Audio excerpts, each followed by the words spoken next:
আসছে পবিত্র রমজান। এ মাসে সমগ্র মুসলিম বিশ্বের অন্যতম প্রধান আকর্ষণ হলো তারাবির নামাজ।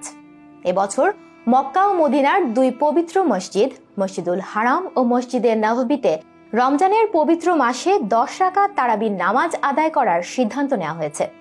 বিস্তারিত থাকছে প্রতিবেদনে। তারাবি নামাজ সাধারণত 20 রাকাত পড়া হয়, তবে নিয়ম আছে কেউ চাইলে 8 রাকাত, 12 রাকাত বা 16 রাকাতও পড়তে পারেন।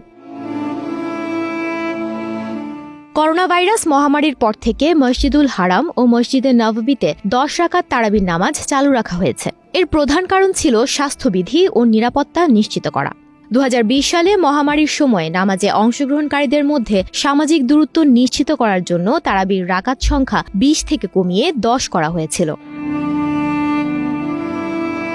2025 সালের রমজানে মসজিদুল হারাম ও মসজিদে নববীতে তারাবির নামাজ 10 রাকাত পড়ার সিদ্ধান্ত নিয়েছে হারামাইন শরীফাইন কর্তৃপক্ষ। যদিও মহামারীর মতো এমন কোনো অবস্থা এখন নেই, তারপরও মসজিদুল হারাম ও মসজিদে নববীতে এই নিয়ম বজায় রাখা হয়েছে। সোমবার দুই পবিত্র বিষয়ক জেনারেল প্রেসিডেন্সির সভাপতি শায়েখ আব্দুর রহমান আস সুদাইস এ ঘোষণা দেন বলে জানিয়েছে ইনসাইড দ্য হারামাইন।